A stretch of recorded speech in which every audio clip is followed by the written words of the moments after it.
Let's see. Are we live? It's still connecting. We're going to see how this goes, okay? Should I be connected to Wi-Fi?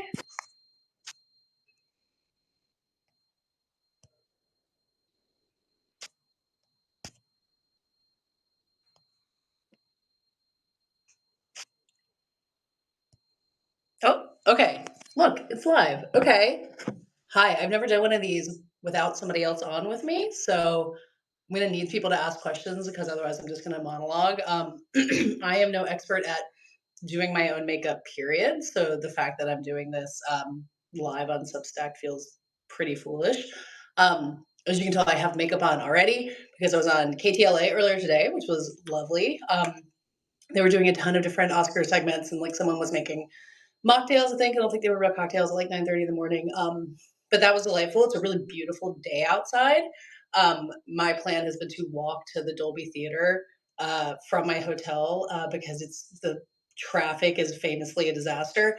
So we'll see how that goes. It doesn't seem to be raining. Abby, thank you for telling me to tell people which products I'm using. I now have, I think, such an old eyeshadow thing that the logo has worn off. So I don't even know who makes this. So that's fun. When I went on KTLA this morning, I had this moment of realizing, like, oh, pretty soon I'm not going to have to talk anymore about Honora or Conclave. Like, not that I don't love Honora and Conclave, but there's like this moment where the Oscars are about to happen. And you're like, oh, it's almost actually over. And like, I cannot imagine how it feels to be one of the people who are actually being nominated and have to talk about all this stuff. The sweatshirt is from, I think it's called House of Taylor. It's like literally like branded Elizabeth Taylor merch. I love it so much. It was a gift from past and future guests of the podcast, Chris File, who shares my love of Elizabeth Taylor, and specifically after we watched a bunch of Vincent Minnelli movies for screen drafts, which she wears this color a lot, so it feels, I don't know, I feel like if I'm going to wear a sweatshirt on the morning of the Oscars, I may as well wear one that says Elizabeth Taylor. It feels thematically relevant. Yeah, I feel so. I went by the Dolby Theater yesterday because I had to pick up my wristband that lets me get into the parts of the Dolby that like the fancy people are in. I'm Richard Rushfield of the Inkler, and I have our tickets inside the theater, which is very exciting. But I think they are up so high that Richard said they may technically not be in the theater at all. They may be in outer space. So there's a wristband that if you're pressed, it lets you like get down to the lobby and the bar area where like the famous people are actually sitting. So I had to go there yesterday to pick it up. I got to like walk through some of the chaos and like the thing that I have been told and I know, but like didn't really know until I went to the Dolby myself. It's like literally in a mall. Like it's a mall out there. So I like walk past the Dolby Theater and like the stairs. I've seen the stairs in like a million pictures, but it's there's like a red carpet around it. It's like covered in plastic, and then you like walk past the Hard Rock Cafe, and the outfit that Katy Perry wore in a music video. It's like this. It's all like great and corny at the same time, which I think is like kind of the magic of the Oscars. Like I don't know. It doesn't all have to be fancy. It can be silly also. God, I cannot believe how many people are watching this. This is really entertaining. I'm happy to answer questions if anyone has thoughts. If you haven't joined our um, Oscar pool, please join the Oscar pool. Now is definitely the time to do it. It's the Prestige Junkie Oscar pool. It's been linked in like the newsletter and the show notes for the podcast for the last little while. And make your picks. I went back and looked at mine last night because I think I had like I'm gonna try this. I haven't like done eyeshadow with a brush. Like I don't know what I'm doing.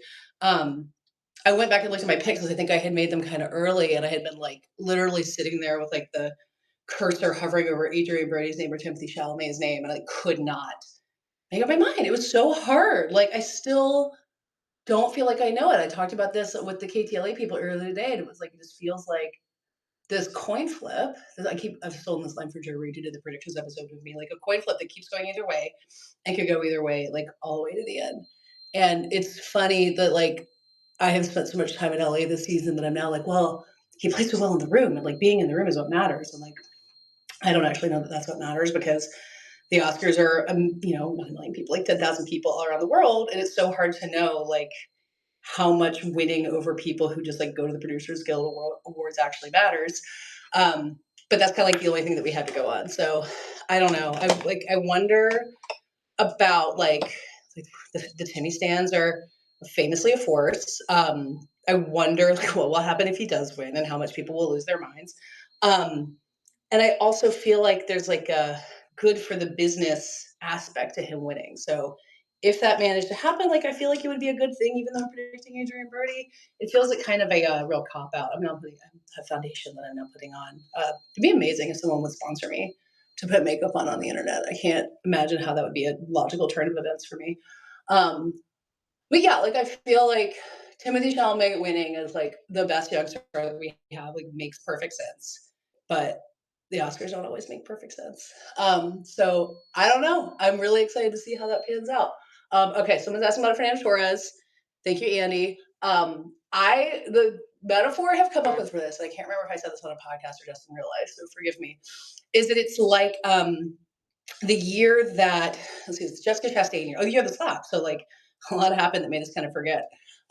There was this like theory that everyone had kind of talked themselves into that Penelope Cruz might come back and win. That like Best Actress felt like it was all over the place, and like people in LA, they would talk to people and be like, "Wow, everyone's talking about Penelope Cruz." And I feel like you could go back and listen to me on Little Old Men back then, like everyone kind of being like, "I don't know, I feel like the momentum is moving."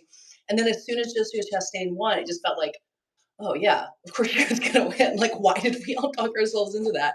And I know that I'm Still Here is stronger because it's a Best Picture nominee, and I think that is real. And like, I do think if anyone has seen it, it's super timely. Like, if you have seen that movie since the election, I guess I saw it before and after the election. Like, you realize it has a lot to say about like living in weird political times and like not knowing how things are going to turn out. So I think that that could be really valuable for people who've seen it. And the question is, how many people have seen it? Because it came out late. Like Sony Pictures Classics. This is like a blush balm. Is by it's so dirty. I don't know how these people who do this don't have their makeup look disgusting because you actually use it.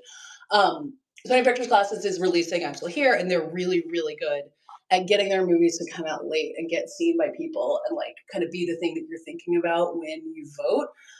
They did it for The Father, for Anthony Hopkins, when, as we all remember, he like won Best Actor when everyone thought Chadwick Boseman was going to win. It would be amazing for Fernando Torres to win. I don't know if we can let ourselves hope that her mother, Fernanda Montenegro, might be there. She was the first Brazilian woman ever nominated for Best Actress, and so her daughter's on the second, which is really cool. But I think she's not in great health. There was a video, I don't know when it was supposed to, somebody sent it to me, of her watching the Golden Globes and like all of these people in their house celebrating with her. Fernanda Montenegro is like sitting there celebrating her daughter's win. So like she's there, she's with her, she's in the movie. Obviously, she's like still alive, but I just didn't know what kind of good if she was in good enough health to be here. So that would be amazing. God, speaking people bringing their moms to the Oscars, like what a flex to bring your mom, who was a Best Actress nominee. This is I now have regular eyeshadow out, which again I don't put on very often. I feel like Abby Barr, who is our social media person who is on here right now, convinced me that this could be a good idea. And yeah, the ankler moving into beauty is a twist that nobody saw coming. So I still think it's Demi Moore. I feel like that is just the like the narrative, the logical thing. Like, and again, that isn't always what happens at the Oscars. Like things that we think make perfect sense just don't pan out. So there's no guarantees. But like I just want her to win too. Like, and I think everybody wants to be more. Me, maybe not everybody. Like, you might not love The Substance. It's like obviously kind of a divisive movie, but I feel like the power of seeing someone hold a statue in their hands. Like Demi Moore wins that Golden Globe. She's holding a statue, and then all of a sudden you're like, oh, this makes sense. Like this is a victory that we can all get behind, and it feels like it stayed that way. But I do feel like there's this thought that like if Nora wins Best Picture, which I also think it will, like, is it weird for the Best Picture winner about a Best Actress, like, about an actress, like about like a centered on a woman, title with a woman doesn't win, but like Sally Hawkins didn't win for The Shape of Water, like it doesn't always happen. So it's kind of funny when you get to this part of the season and like you're not thinking about like all of this craziness you've been following all along. You're like, what is the arc of history? Like, what will the history books have to say about it? Like outside the Dolby, again, this is something you don't know if you like haven't wandered through them all. There's all these pillars like on the hallway that you walk down past the Hard Rock Cafe to get into the Dolby, and they have the names of all the Best Picture winners on there. So it's like you look at these columns and it says like Oppenheimer, Gladiator, Shape of Water. It's like that, like it's like having history like It's not literally carved into marble, but it feels that way. So like, what will it look like having a Nora carved into that column? It's kind of interesting. Hello, Richard Rushfield. Thank you for telling me to put on my wristband. I don't know. I have it. I don't know if I'm allowed to like show it. They have very kind of strict and scary like warnings about putting your Oscar tickets on social media. So I don't want to tempt fate and get in trouble. Like if I made it this far and have yet and get myself kicked out of the Oscars, I'd be pretty upset about it. But I do have the wristband. I've been told by Richard and others that, you want to go down to the bar. What do I look like now? This looks okay. You want to go down to the bar and like see what all the stars are doing and talk to everybody. But like the Oscars are going on at the same time. And so there's this weird thing of realizing like this might be the first Oscars I don't really watch in decades. Like, I mean, in the past, I had always been having like a live blog. So I was like sitting there watching my laptop more than the show itself, which is its own weird thing. But it's very strange to think that like, tomorrow morning I'll be live on YouTube with Tyler Coates doing the post episode podcast. So tune into that. And I'll have to be like, oh, Tyler, what happened? Like I missed this part, which is such a strange thing because like I love the Oscars so much. Like I don't want to miss a minute of it, but I also don't want to like miss my chance to watch Demi Moore talk to who do I want to see Demi Moore talk to? Like Demi Moore and your Borisov. Like maybe that would be a cool hangout. Like, and I would love your suggestions of who you want to see talk to each other. Because at this point, you kind of have to assume they've all run into each other. Like, there's this interesting fraternity they have of being Oscar nominees, or even just like being on the circuit together. Like when the La La Land Moonlight, La La Land Moonlight mix up happened. Like they genuinely were friends with each other. They were like had this deep respect for each other. So presumably they've all hung out and talked. Like Richard, who's on here now, watched Adrian Brody and Timothée Chalamet talking at the nominees luncheon or the nominees dinner, which I find totally fascinating. Like, what do they have to talk to each other about?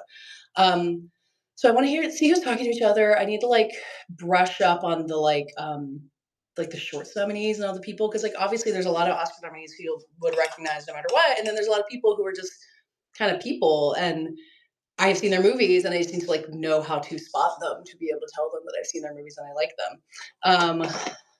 I gotta hear someone coming to do my hair in like 48 minutes and I need to like hustle after that.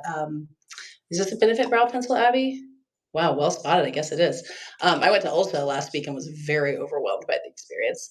And I've totally lost track of what I was going to say. Oh, someone's coming to get my hair, and then I got to get over to the theater somehow and not get stuck in traffic and not like Hollywood Boulevard is kind of famously like grimy and weird and has like the people in Spider-Man costumes and Mickey Mouse and everything. But the neighborhoods around it are also kind of strange. Like there was like I walked to the Dolby yesterday and there was so much dog poop that had not been cleaned up. Like what a weird like sign that the neighborhood is not being cared for. So I'm just imagining myself like in a gown walking down the street past all of that. But I would rather do that than be stuck in traffic. So I think I'm going to take the gamble. God, there's 228 people here. Holy moly. Richard says you'll know the shorts nominees because they're the people no one is talking to. I look forward to being that person who is talking to them. A lot of the shorts are really good. And every year I say, if you were totally sick of watching the Oscar nominees and you never want to hear someone say the word conclave again, watch the short. Watch like the animated short like Wander to Wonder, which is so weird and specific, and like you see something like that and you like are dying to know what that person will do next. I don't know how to solve the problem of the shorts like taking up time in the ceremony and being something that everyone is sick of, but I really like watching them every year. I meant to like catch up on Oscar nominees. So there's always a handful I haven't seen. I meant to like try to be a completist since I've been here and like had time today, but I guess I'm doing Substack Live instead. Let's see. I'll take questions. I've been monologuing more than I thought I would successfully be able to. I'm really excited. I have never been in the Dolby before. So my internet connection's unstable, so hopefully you guys can still hear me. I've never been inside the Dolby before for the Oscars. Like I've never actually been in the theater, period. I guess I don't really know what they do year round. Someone can tell me what they've been in the Dolby for that isn't the Oscars. And yeah, I've like just the idea of like being in that space is so in this space is so exciting to me. And even people who say it's boring or cynical, and like even though I've like seen this season from so many different sides, I'm still so excited to actually see it happen. All right, Elaine wants to know if attendees stuff their purses with snacks. I have been told, and Richard, you were in there in the comments, you can weigh in, that there are snacks in the lobby, Like you get there and there's a bar and they can get a glass of champagne and there's like past apps. Like I do think that you will get hungry after a while.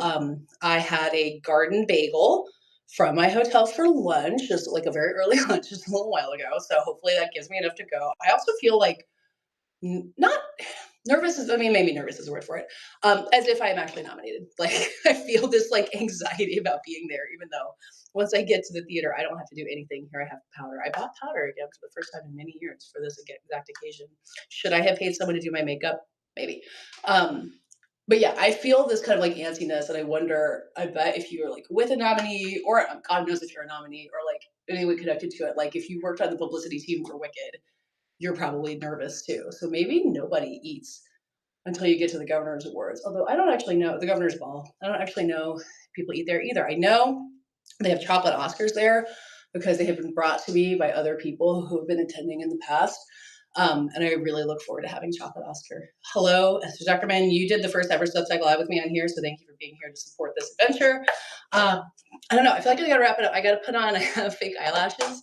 My phone is currently resting on the box that has them in there, so I can't show them off. And I have to put those on, and I don't really trust myself to do that on here. I can show my nails though. I have these are press-on nails that I did myself, which is exciting. I saw Janice says show the dress. I feel like I should like save that for a reveal, right? Like, do I not? Should I like have the dress and the hair? Like, I'll be kind of like Abby says show the dress. Okay, if the people are saying show the dress, I guess I could show the dress, but um, I don't even know what the label is on it. Like, if you ask me who I'm wearing, I don't know. It came from Nordstrom Rack, so that's the glamour that people come here for. I'm trying shoes. I'm wearing them to try to test them out. They're super shiny, like mirror shiny. I'm very excited about them.